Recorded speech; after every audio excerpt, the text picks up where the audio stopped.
Right. Yeah. Are you adding to humanity or detracting from it? And yeah, Hmm. yeah. So okay. So we talked about prevention. We got two more prongs to this fork, I guess, if you will. I guess it's a Dr. Seuss fork. It's got three prongs. But we got intervention and then postvention. What are those? Intervention is the types of things that you do that you might consider treatment. So we know that about 60% of veterans who die by suicide have a mental health diagnosis. Taking a look at intervention then is looking at what are evidence-based approaches to suicide care and prevention, and how can we implement them on a broader scale. So some examples of that, we know that more broadly incorporating suicide assessment and screening in the ER and in primary care is a good thing. It helps to prevent suicide. So we initiate in the VA nationwide programs to implement what we call universal screening in the emergency room Hmm. and in primary care and mental health clinics, such that now almost 5 million veterans within this year have been engaged in suicide assessment and screening.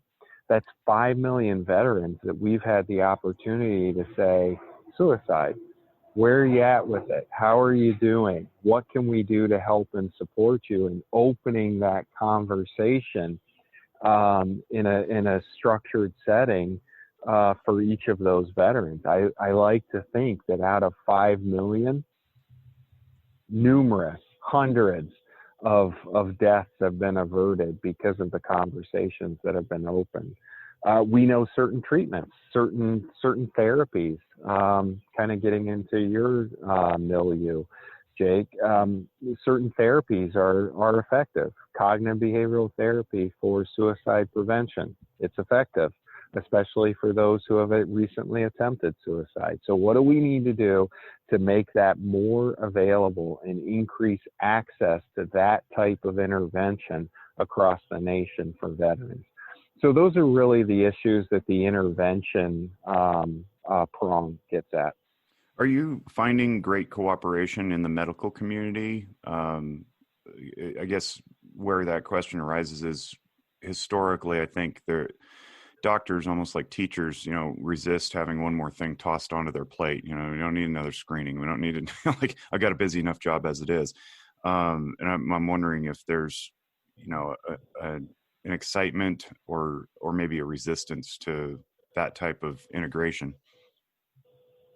I think if to be perfectly honest with you, Jake, the answer is both. Mm-hmm. I think that you see a eagerness to engage suicide prevention for our veterans, but you also see a concern for how to balance everything and all the demands that you need to balance within healthcare more broadly. VA providers are, on the whole, very in tune with and bought into suicide prevention as a top clinical priority.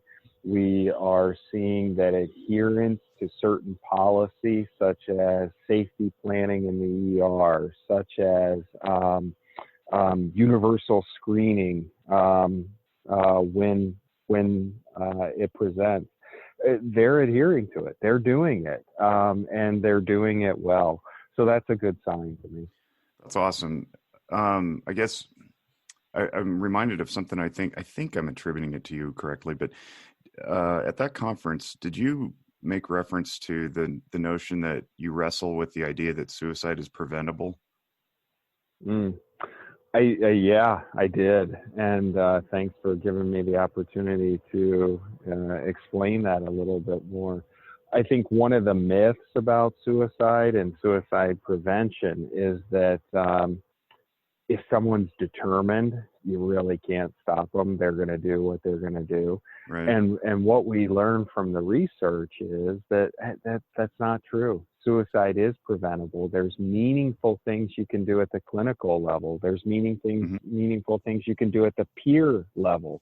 There's meaningful things you can do at the relational or community level. What I really was getting at with that is it's a bit of a two-edged sword. As you say, suicide is preventable. You open conversation about all that can be done, no matter who you are, across the prevention, intervention, and postvention spheres. But you also, on the other side, go to individuals who have experienced the death of a loved one or someone they care about to suicide, and it opens up that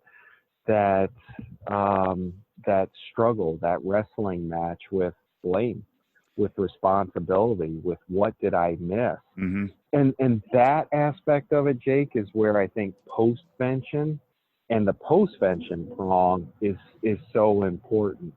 Postvention takes a look at, if you have experienced a suicide, if someone you love has died by suicide, rather than you becoming a statistic and a risk factor as part of that, how can we promote your processing and your healing through this in a way that constructively moves you forward towards growth and recovery, and in turn can serve as a stimulus for others around you or watching you to move forward constructively in healing and health and well-being. So the postvention aspect really looks at that. Well, and I was thinking, it's when you mentioned earlier, there's somewhere between 128 and 135, I think you said, people affected every time somebody dies by suicide. That's a lot of people who could potentially become risk factors themselves, right? And so what, how do we reach those people and not just simply assuage their pain, but also almost convert them into being advocates for good, so they can become protective for others, not just themselves. I never really considered that large ripple effect before. Yeah. And that's really that's what I lived. And that's really what I'm trying to get at when I make the statement that suicide is preventable is a two-edged sword. On one hand, there's good news. Let's talk about prevention and intervention. But on the other hand, if you forget and don't attend to postvention, then there's an important population there that you lose if a suicide has occurred. I multiply 6,139 times 135.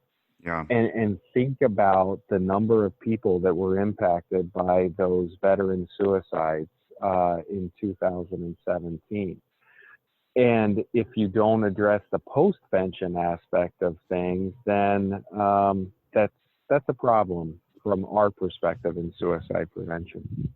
Yeah, and I think too that it's analogous to what we do in our field with talk therapy and counseling, right? Where we go, the client is in charge of his or her own decision making, but you have influence, clinician, but respect their autonomy. But make sure you tell them how to do things. It's like, so we go back and forth on this, and it's really hard to remain non-attached when you get to say, well, it wasn't my fault that they fell off the wagon, but you also don't get to claim credit when they stay healed either. And it's really a mind warp when, at least, in student realm, when you're learning this in graduate school, the professors are telling you, like, you don't get to claim credit, good or bad.